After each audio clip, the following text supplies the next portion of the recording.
right, good morning everyone and welcome. Thank you for being here today. My name is Amy Cook. I'm the Director of Training at NAMI New Hampshire and Chair of the New Hampshire State Suicide Prevention Council. Our council is dedicated to raising awareness that suicide is a preventable public health issue. Joining me today is Shamra Simpson, Executive Director of the New Hampshire chapter of the American Foundation for Suicide Prevention and Vice Chair of the New Hampshire State Suicide Prevention Council. So Shamra will be assisting me today as MCs for today's press conference. As you may know, September is National Suicide Prevention Month, and from Sunday the 8th through Saturday the 14th, we mark National Suicide Prevention Week. So this month provides a vital opportunity for the Suicide Prevention Council to remind our fellow New Hampshire citizens, whether they are personally struggling or they're concerned about someone else, that help is available and they're not alone. There are resources throughout our state to offer support. The New Hampshire Suicide Prevention Council is a statewide, legislatively mandated group that leads and advocates suicide prevention efforts across all ages. Our members come from various sectors, including local mental health and suicide prevention organizations and state agencies. They include survivors of suicide loss, individuals with lived experience, caregivers, first responders, military and veterans, and many others. We believe that everyone has a role in suicide prevention. It touches individuals and entire communities, and only together can we make lasting positive impact.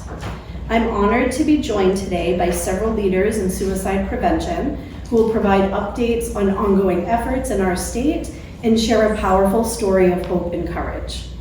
I also want to take a moment to recognize and thank the many people who have made today's event possible, because like I said, it takes all of us. I'm deeply appreciative of Governor Sununu and his dedicated team for supporting our mission and providing this space for us today. Additionally, my heartfelt thanks goes out to our own council's communications committee members whose hard work ensures that we can share these important messages with all of you. So to begin our program today, I'm pleased to introduce our first speaker, Jennifer O'Higgins.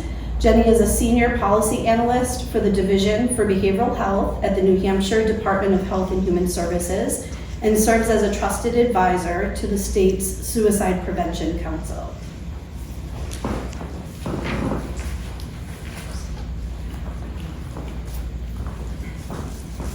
Thank you, Amy.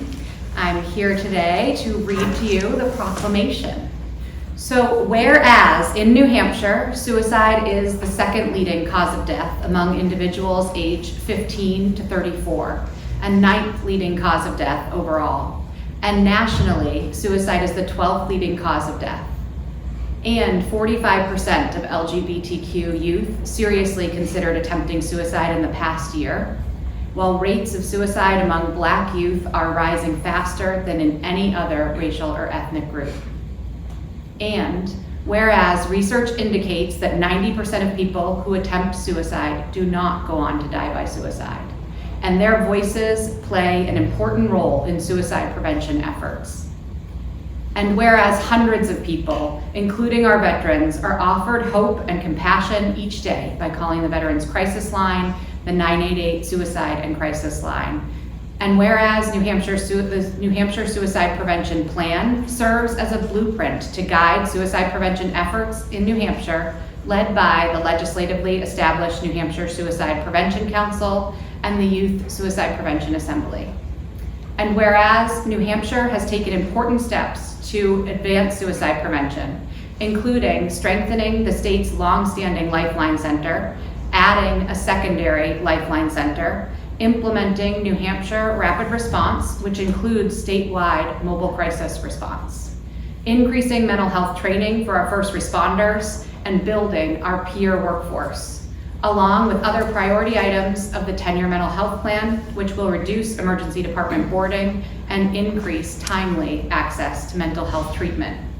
And whereas suicide is an important public health issue which is often preventable, and community members can help prevention efforts by reaching out to individuals who might be struggling, letting them know you care, offering hope, and connecting them with help.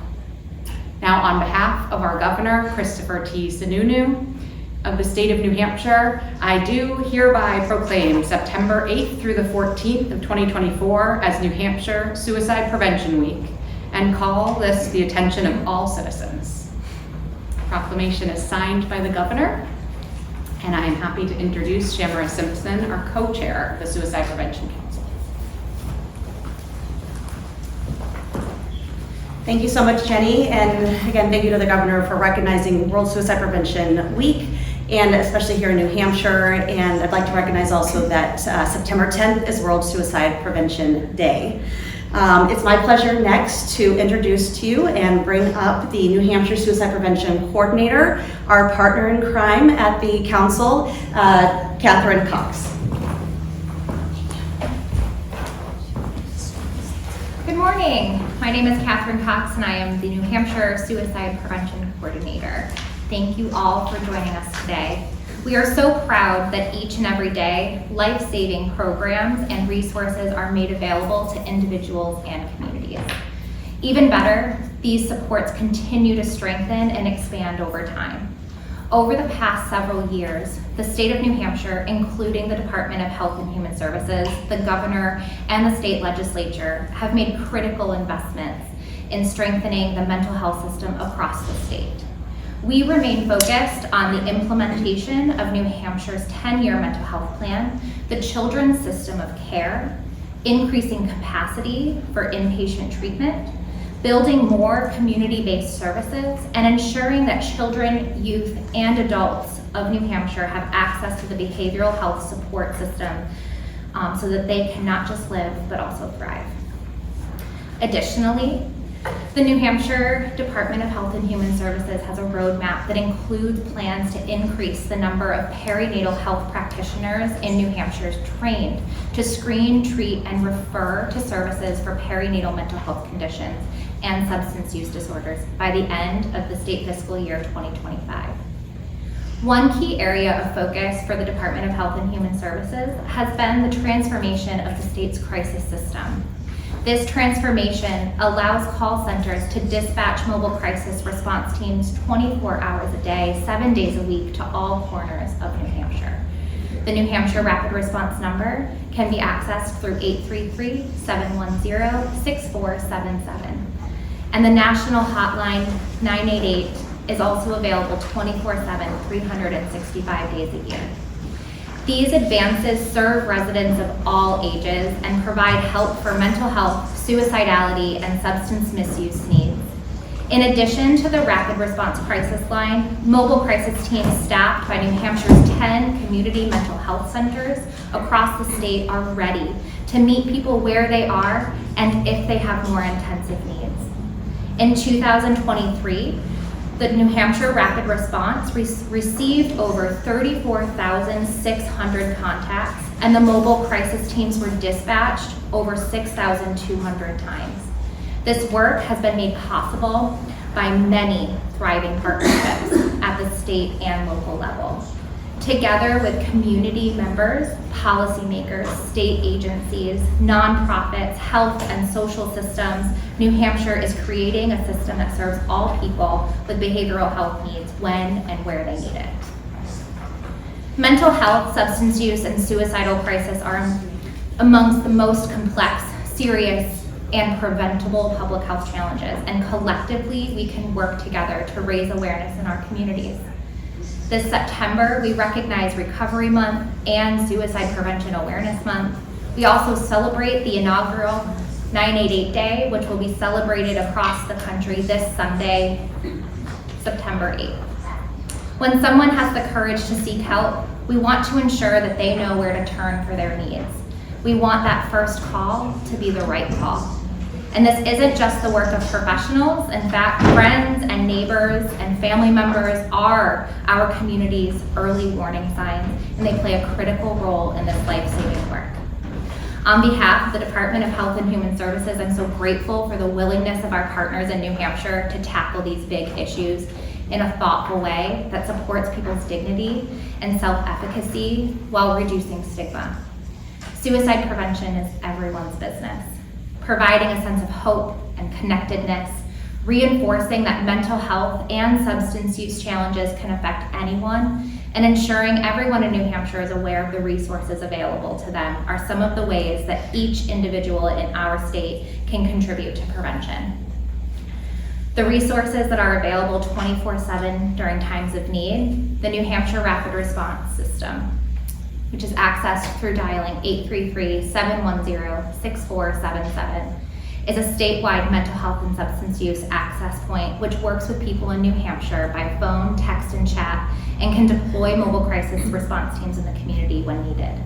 The National 988 Suicide and Crisis Lifeline offers 24/7 call, text, and chat access to trained crisis counselors who can help people experiencing suicidal, substance use, and/or mental health crises, and any other types of emotional distress. 211 in New Hampshire is the quickest way to reach the Doorway, a network of substance use disorder access points throughout the state. Thank you.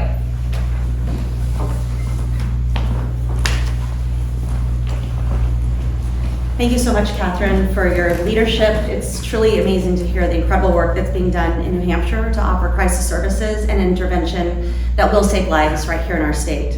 Next, I'm pleased to introduce the Executive Director of the National Alliance on Mental Illness in New Hampshire, Susan Stearns.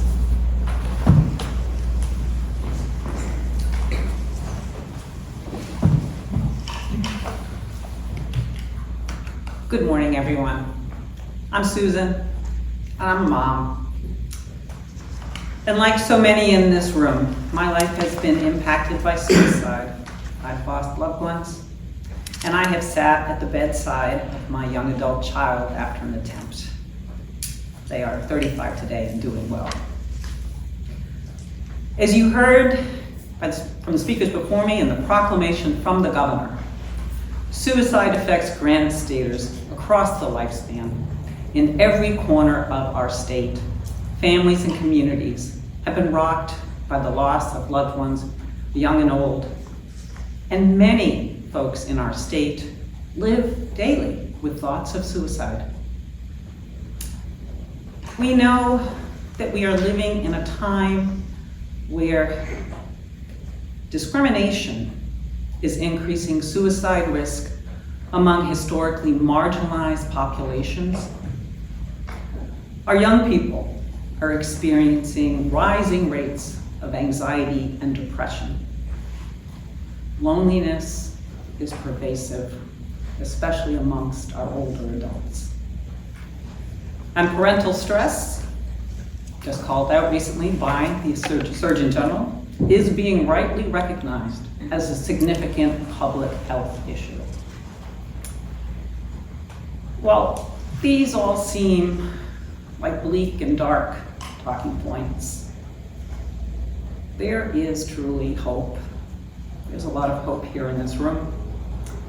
And I have been reminded that we should remember to heed the words of Mr. Rogers, for when you talk to children during difficult times and crises, you remind them to look for the helpers, those who are taking compassionate action.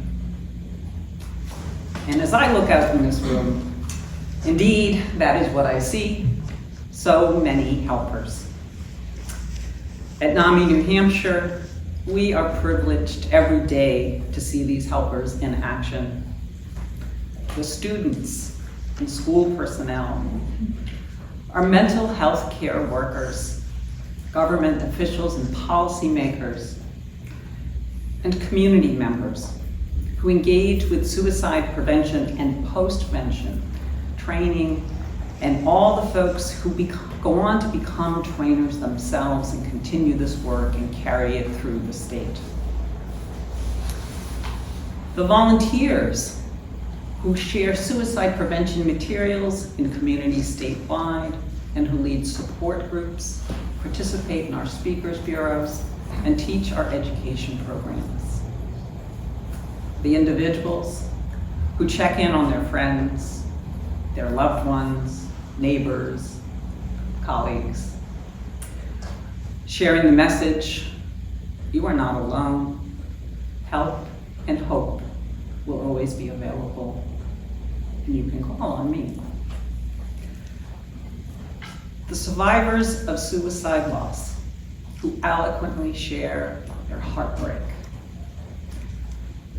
survivors of suicide attempts who share their journeys of hope and healing,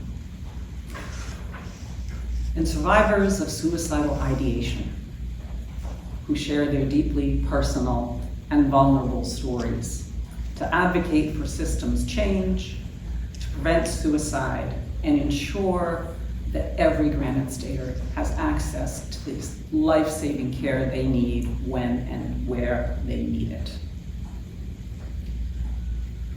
Over the past 6 years, our state has been truly blessed as this group of helpers has grown by hundreds to include students in the 5th through 12th grades who share their lived experiences through the Magnified Voices Expressive Arts Contest each year. These young Granite Staters are shining a light on youth mental health with their art, from paintings to essays to poems, short videos, and performances. If you have not been to a Magnified Voices event, you are truly missing something remarkable. Stay tuned for the date coming in May in 2025, and make sure you're there. One of these artists is here with us today to share her story. Abby, whose heart map, over here, was a finalist in the 2024 Magnified Voices Expressive Art Contest. She is joined today by her mother, Melissa, another fierce mom. We are profoundly grateful to both of them for their willingness to share their family's journey, and in doing so, to help others feel less alone. One of my favorite quotes is, "The half-life of love is forever." And I think all of these folks that we work with every day and we hear from embody that, and surely Melissa and Abby do. So please welcome Melissa and Abby as they remind us all that help and hope is available.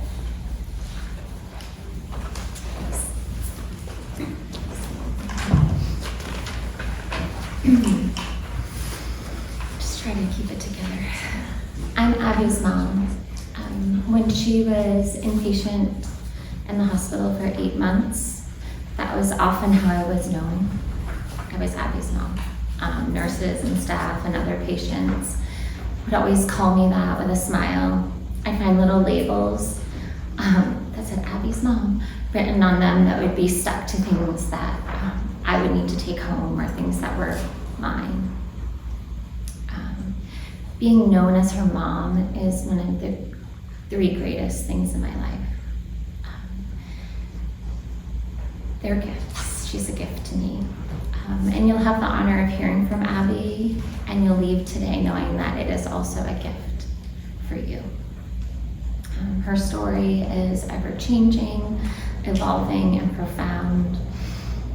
Her strength is immense. And getting to where she is today is really nothing short of miraculous. Abby believes that others saved her life. And I believe that she saved herself. She was terrified of sharing her suicidal thoughts aloud, and she spoke up. She didn't think she had it in her to survive anything more, and she let others teach her how.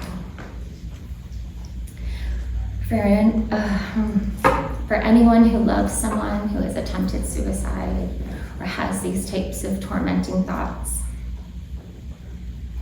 please think of the words my daughter wrote in sidewalk chalk this past May. Hold hope close.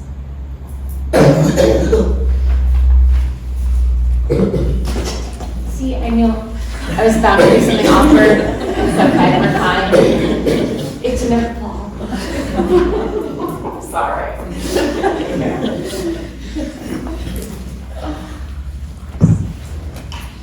Hello. thank you for having me here today.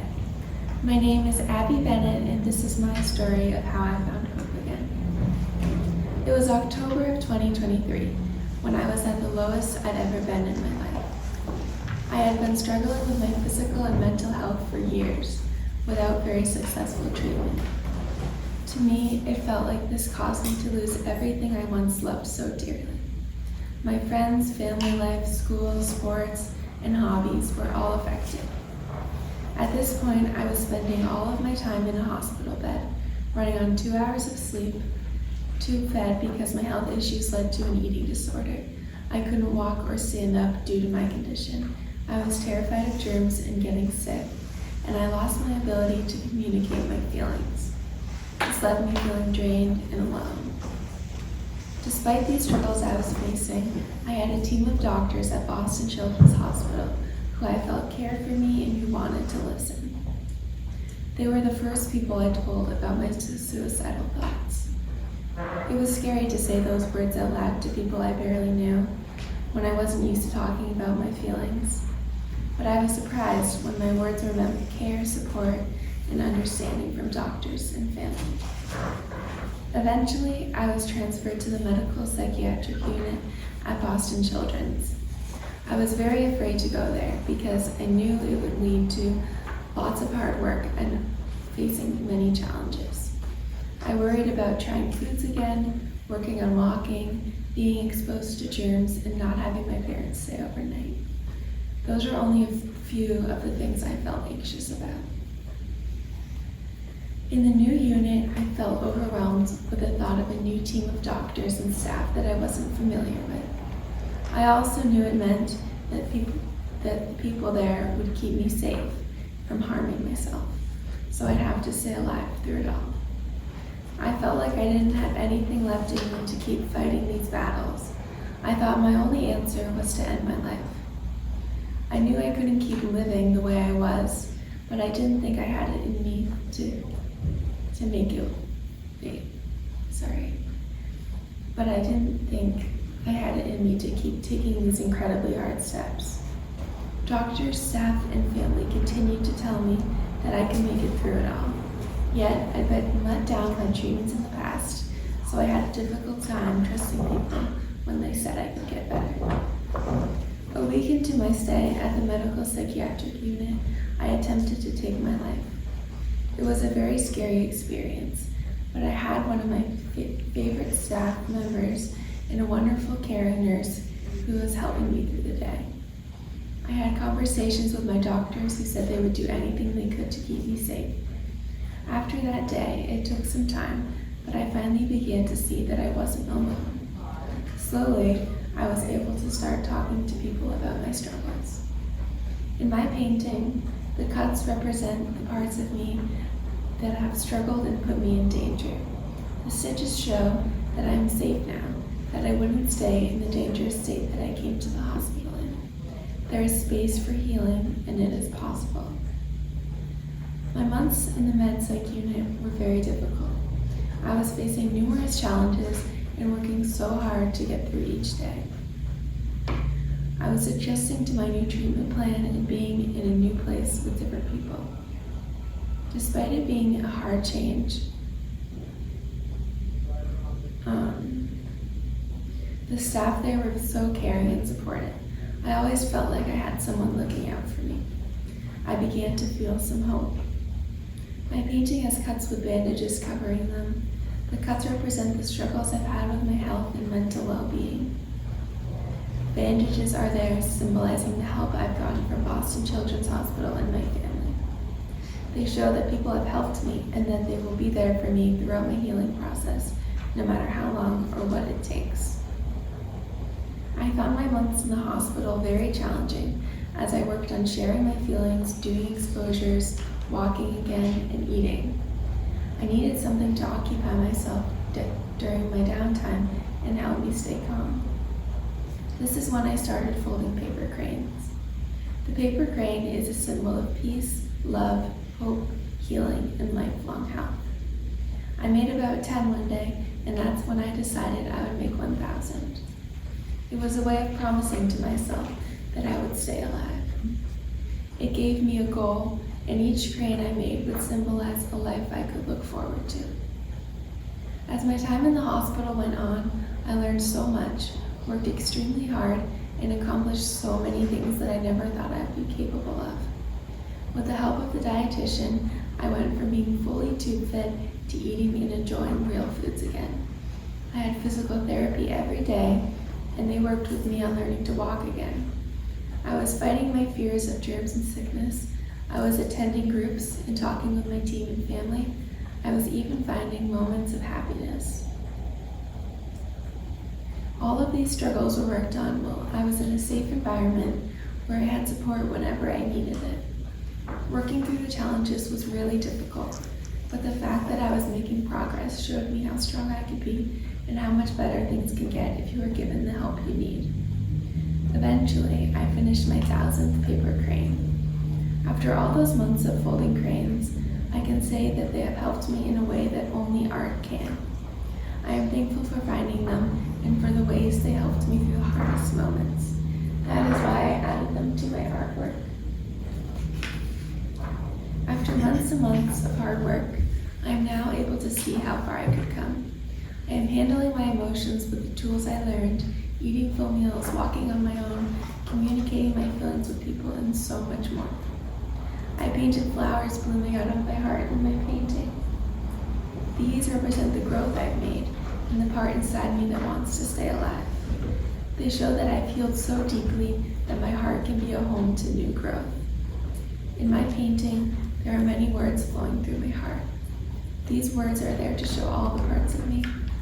Some words I included are suffering, determination, healing, pain, trust, encouragement, family, and Boston Children's Hospital staff. I hold these words close inside me, and they remind me that even when it feels like the world is full of pain, there will be times when you find hope again. Years ago, I never could have seen myself improving this much. I am so incredibly thankful for the help I got at Boston Children's Hospital. Together, my team, the staff there, and my parents saved my life. I couldn't have gotten to this safe place in my mind and body without them. I am home now, and I am in an extremely different place than when I left. I have a mental health team here at home in New Hampshire filled with people who support me, and I am working hard to keep getting better. Getting treatment is incredibly crucial for the lives of people struggling with their mental health. In my case, and that of many others, it is life-saving. For anyone who feels like they can't keep going on, remember that you do have it in you to get through this. Have trust that life can change for the better. Don't be afraid to ask for help, because even if you feel terribly alone, there are people out there who will support you during the toughest times. In my painting, the hummingbird getting nectar from the flower is a representation of the kindness and love I try to share with others. Whether it be my family, staff at Boston Children's Hospital, or other patients, I always look for ways to brighten their days. This is one of the things I found that gives me the most meaning in life. Being around and connecting with other people helps in big ways.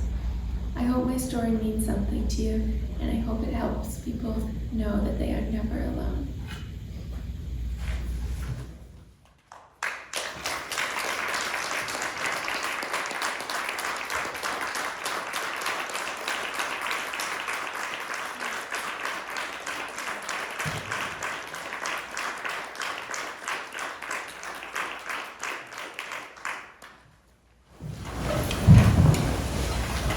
Abby, thank you so much.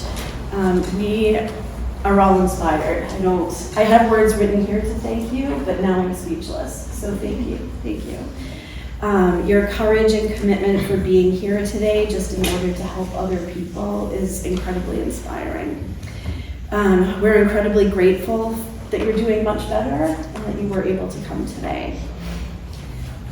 So now, to follow that up, thank you for joining us today. I'm just going to share a little bit at this point about how you or people that you know can help join in our suicide prevention efforts in New Hampshire. So if you're interested in supporting our vital suicide efforts across the state, I encourage you to consider engaging with the New Hampshire Suicide Prevention Council.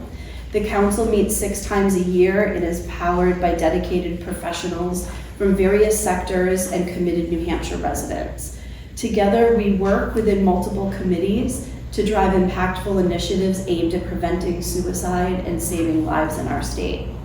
One of our key initiatives is led by the Communications Committee, which plays a pivotal role in sharing messages of hope and directing people to life-saving resources. Through a range of platforms, including our website, which is www.preventsuicidenh.org. It was launched last year. We're reaching more people than ever before.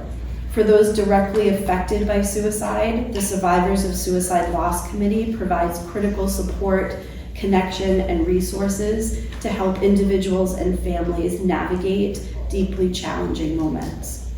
Our First Responders Committee is dedicated to supporting the well-being of those who serve on the front lines, ensuring that first responders not only receive the help that they might need, but are also equipped to recognize and respond to suicide risks in the communities that they protect.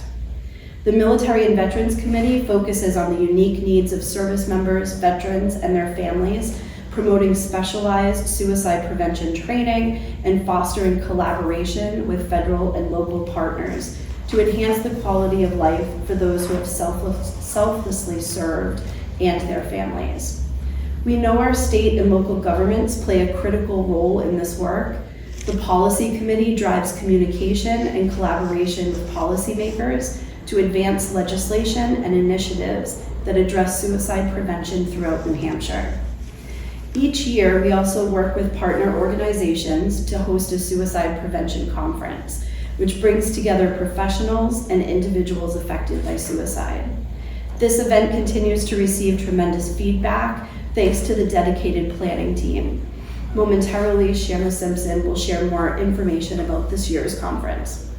But first, the final committee I want to acknowledge is our Data Committee, which compiles our annual report. This important work highlights the progress and outcomes of our ongoing efforts to reduce suicide across the state and helps us identify where we need to focus our future efforts.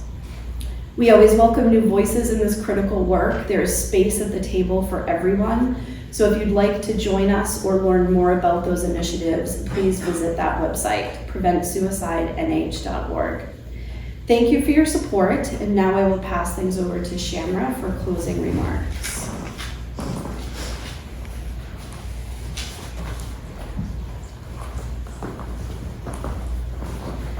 Thank you so much, Amy. And as a New Hampshire resident and advocate and suicide loss survivor, I'm just so grateful for your leadership on the council and for all that you do to bring collaboration around the state to really fight this leading cause of death. As Amy mentioned, we do have our Suicide Prevention Conference coming up. I'm pleased to share that it's our 21st annual conference, and it will take place on November 14th at the Grapponi Center right here in Concord. This year's theme is Where You Are, Building Hope in the Places Where We Work, Live, and Play. And the conference is devoted to bring all individuals together to share, learn, and expand the development of suicide prevention efforts, support for loss survivors, and attempt survivors. We hope to see you there again on November 14th. Registration is available today online at our website, preventsuicidenh.org. We, again, really hope to see you there. We all have a role to play in suicide prevention. Thank you again to all of our wonderful guests and speakers for their tremendous work that is being done right here in New Hampshire to reduce the number of suicides in our state. Thank you all for being here today. We hope that you go out next week and do something to raise awareness or be a part of National Suicide Prevention Week. Thank you.